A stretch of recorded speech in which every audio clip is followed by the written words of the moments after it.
आज की press conference में सभी मीडिया मित्रों का स्वागत है। विशेष में आज की प्रेस कॉन्फ्रेंस दादरा नगर हवेली कांग्रेस कमेटी कांग्रेस कार्यालय पर उपस्थित हमारे सभी साथियों, जैसे कि आप सभी जानते हैं कि दादरा नगर हवेली में एक प्रदेश में जो एक अति संवेदनशील मामला जिसे हम कहते हैं महिलाओं की सुरक्षा को लेकर और उनकी सुरक्षा को लेकर हमारी टीम द्वारा जो निर्णय लिया गया था, एक सामाजिक मंच से जो निर्णय लिया गया था, और उस निर्णय के द्वारा साथियों हमारी टीम और मेरे लीडरशिप में दादरा नगर हवेली के जो हमारे व्यापारी भाई हैं उन सभी को हमने एक अपील की थी कि प्रदेश में बहन बेटियां और हमारी महिलाओं सुरक्षा को लेकर स्वयंभू बंद करने की अपील की थी। और दादरा नगर हवेली शहर ग्रामीण प्रत्येक विस्तार में व्यापारी समाज के हमारे जितने भी अलग अलग जो समाज के लोग हैं, धर्म के लोग हैं, सभी अलग अलग कैटेगरी में जो दुकानें जो भी है पूरे नगर हवेली में बंद करके और महिलाओं की सुरक्षा को लेकर हमने जो चिंता व्यक्त की थी और हमारे अपील को ध्यान में रखते हुए सभी व्यापारी भाइयों ने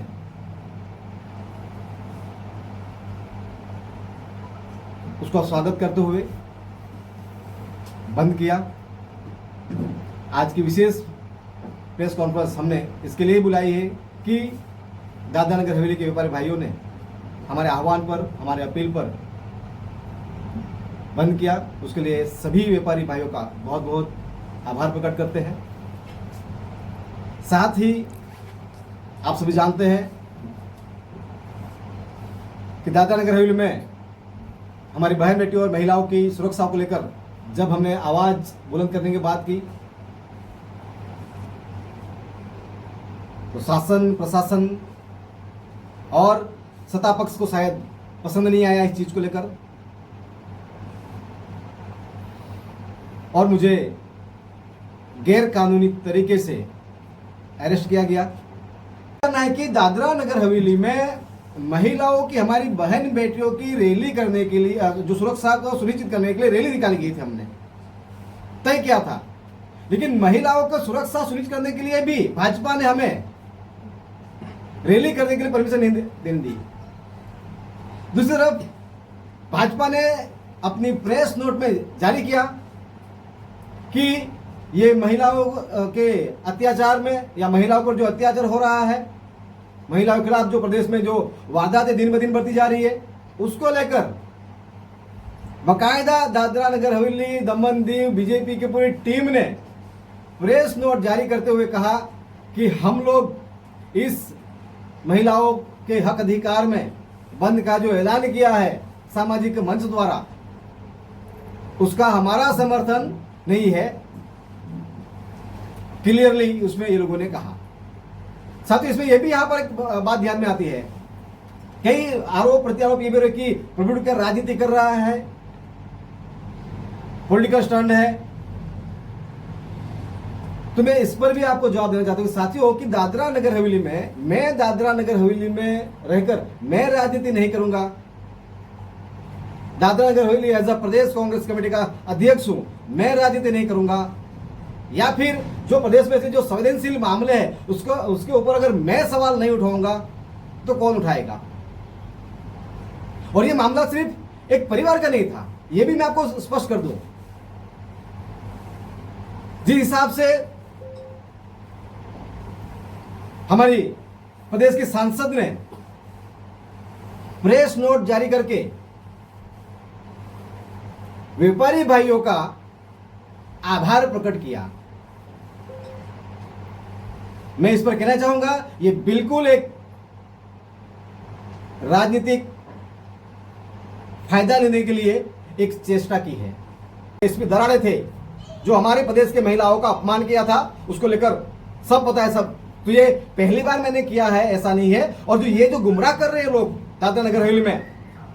प्रदेश में, ये पॉलिटिकल स्टंट है, ये ऐसा है, ये उनको मेरा आज क्लियरली जवाब है दादरा नगर हवेली में कि हमने कोई राजनीति ना करते हुए सामाजिक मंच से इस आह्वान को हमने बंद के आह्वान को हमने अपील की थी और व्यापारी भाई ने उसका समर्थन दिया। साथ ही मैं यह भी कहना चाहता हूं कि जब हमने परमिशन मांगी,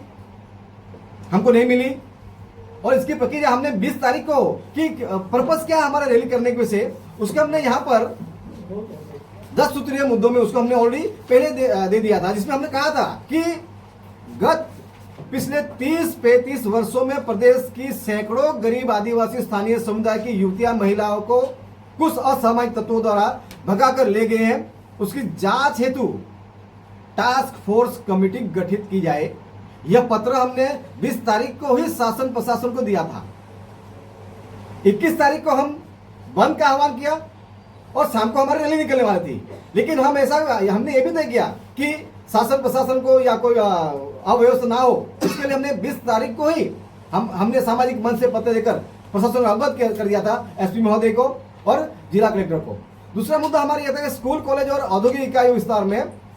सुरक्षा हेतु तो एक पुख्ता इंतजाम किया जाए। तीसरा हमने बात की क्षेत्र की युवतियों में, हमारे प्रदेश के क्षेत्र की युवतियां महिलाएं के लिए केवल 8 घंटे के दिन की शिफ्ट किया जाए और कार्य करने वाले स्थल और औद्योगिक इकाइयों में युवतियों महिलाओं की सुरक्षा सुनिश्चित की जाए। चौथा हमने ये भी कहा कि भाई क्षेत्र की जो हमारी प्रदेश की युवतियां हैं, प्रदेश में सुरक्षा को ध्यान में रखते हुए उनकी जो रात्रि शिफ्ट है वो बंद किए जाए। अन्य राज्यों से हमारे क्षेत्र में नौकरी व्यवसाय के लिए आने वाले तमाम जो साथी है वो अपने क्षेत्र के पुलिस विभाग की एनओसी के बाद ही यहाँ नौकरी व्यवसाय या रूम फ्लैट में उनको मंजूरी दी जाए। दादरा नगर हवेली में गत 20-25 वर्ष में बड़ी संख्या में अन्य राज्यों से 10% वर्ग ऐसा है जो अपने राज्य में चोरी, चकारी, लूटपाट, गंभीर गुनाहित प्रवृत्तियों से और तड़ीपार जैसे मामलों से तड़ीपार होकर आए हुए लोग, ऐसे कई लोग हैं, उनकी जांच तपास होनी चाहिए। इस तरह से हमने करीब 10 मुद्दों के ऊपर बात रखी थी और ये प्रदेश के महिलाओं से लेकर प्रदेश में हमारा, आप देख रहे हैं कि प्रदेश में दिन ब दिन कानून व्यवस्था बिगड़ती जा रही है। और विशेष में जब से भाजपा यहाँ पर प्रदेश में, चाहे वो सरपंच से लेकर, जिला से लेकर, एमपी से लेकर और उनकी हर जगह पूरी सत्ता है, बावजूद भाजपा के शासन में कानून व्यवस्था पूरी तरह से असफल रहा है, पूरा निष्फल रहा है। ये बिल्कुल आपके चैनल के माध्यम से हम शासन प्रशासन को भी अवगत करना चाहते हैं और प्रदेश की जनता को भी हम ध्यान आकर्षित करना चाहते हैं। पुलिस द्वारा मुझे करीब हमारे घर पे 4-4:15 बजे के आसपास दादरा नगर हवेली सिलवासा के एसडीपीओ के नेतृत्व में 4-4:15 बजे के आसपास पूरी टीम पहुंची और उनके साथ में बड़ी संख्या में पूरी टीम थी और महिला पुलिस भी करीब 15 से 20 पुलिस के काफिले के साथ में हमारे घर पे पहुंची, 3 गाड़ियों के साथ। जैसे एक बड़े चोर, कोई लुटेरा हो, कोई बड़ा क्रिमिनल हो, उस तरह से, और पूरे मेरे परिवार को, मेरे फैमिली को डराने के इरादे से एक भय का माहौल खड़ा करके पूरे मेरे घर को घेर कर मुझे अरेस्ट करने के लिए आए। हमने जानने की कोशिश की भाई क्या मामला है, क्यों आए हैं, लेकिन किसी पुलिस अधिकारी ने कोई कुछ बताया नहीं। और बिल्कुल हम तो कानून व्यवस्था को मानने वाले लोग हैं, अभी पुलिस प्रशासन आई है तो होगा कोई मामला। मेरे कुछ 2-5 मिनट दो मुझे, मैं फ्रेश हो लेता हूँ और फ्रेश हुआ और फिर मुझे यहाँ से करीब 4:20 को यहाँ से उठाकर लेकर गए और यहाँ से अथाल पुलिस स्टेशन लेकर गए मुझे। वहाँ उसके बाद करीब 6:30-7 बजे के आसपास मेरा मेडिकल हुआ। फिर वापस वहाँ से मुझे अथाल लेकर गए और करीब 2-2:15 बजे के आसपास मुझे सिलवासा पुलिस स्टेशन लाया गया। वहाँ पर मुझे नोटिस दी गई। करीब 3 बजे जब प्रक्रिया प्रोसेस हुई पूरी केस की और मुझे तब तक कुछ पता नहीं मेरे पर क्या एफआईआर है, क्या मामला है, कोई कुछ मुझे चीज नहीं बताया। अगर मैं एज अ कांग्रेस प्रेसिडेंट एक प्रदेश का जागरूक व्यक्ति, जब मेरे जैसे व्यक्ति को ये लोग कारण नहीं बताते हैं तो प्रदेश के आम लोगों के, आम जनता के हालत क्या करती होगी पुलिस प्रशासन, इससे आप समझ सकते हैं। जब मैं, हमारी टीम में इतनी मजबूत है, कांग्रेस पार्टी है हमारी, मैं कांग्रेस के लीडर हूं, मेरे जैसे व्यक्ति के साथ ये लोग इस तरह कर सकते हैं तो प्रदेश में आम व्यक्तियों के साथ एक कानून व्यवस्था में जो सिस्टम में जो भाजपा के एजेंट बन के जो कुछ अधिकारी जो कार्य कर रहे हैं वो क्या करते होंगे, इससे अंदाजा आप लगाया जा सकता है साथियों। 3 बजे के बाद मुझे फिर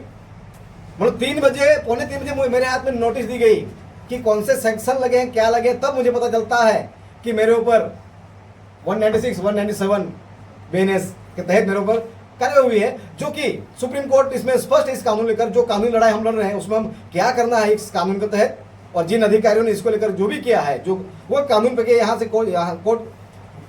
कानून का सहारा लेकर मेरे ऊपर कार्यवाही की, वही कानून का आधार लेकर माननीय कोर्ट ने मुझे बरी किया, और वही कानून के तहत आगे भी जो जिस कानून के तहत इन्होंने जो कार्यवाही की वाली सुना है उसमें, उसको लेकर हम यहाँ से लेकर हाईकोर्ट से लेकर सुप्रीम कोर्ट जहां भी ये लड़ाई लड़नी है, और बिल्कुल हम लोग उस कानून के तहत उनके ऊपर कार्यवाही भी करेंगे हम लोग। और पुलिस डिपार्टमेंट का ही कोई व्यक्ति द्वारा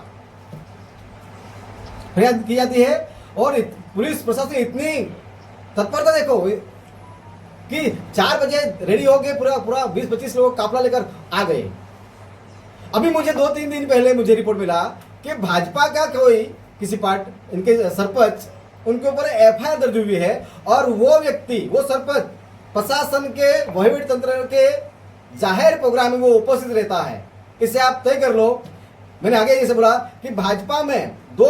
कानून यहाँ चल रहे हैं, मतलब कांग्रेस वालों के लिए, आम जनता के लिए अलग कानून,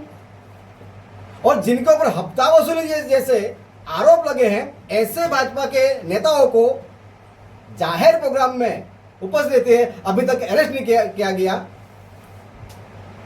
तो ये जो चल रहा है प्रदेश में कानून व्यवस्था को लेकर, और ये यहाँ पर पुलिस प्रशासन के ऊपर सवाल खड़े हो रहे हैं, प्रशासन के ऊपर सवाल खड़े हैं। मैं बार बार कह रहा हूँ, आज भी कहना चाहूंगा, सरकार है, सरकारें बदलती रहती है, आज भाजपा है, कल कांग्रेस होगी। भाजपा में भी यही अधिकारी काम कर रहे हैं, कांग्रेस का कार्यकाल आएगा तब भी यही काम करेंगे। आप कानून और संविधान के जो दायरे में है वो काम करें ना, वो कार्य करें, ना कि किसी पार्टी विशेष के एजेंट बनकर। और जैसे मैंने कहा, मैं बार बार कह रहा हूँ, हर बार कहूंगा, दिन ब दिन मेरी डायरी में भाजपा के एजेंट बनकर जो अधिकारी काम कर रहे हैं उनकी दिन ब दिन हमारी सूची बढ़ती जा रही है। और आगे जब भी समय होगा, बिल्कुल उसके ऊपर जिस स्टाइल में वो कर रहे हैं उसे डबल स्टाइल में आने वाले समय में हम भी कार्यवाही करेंगे।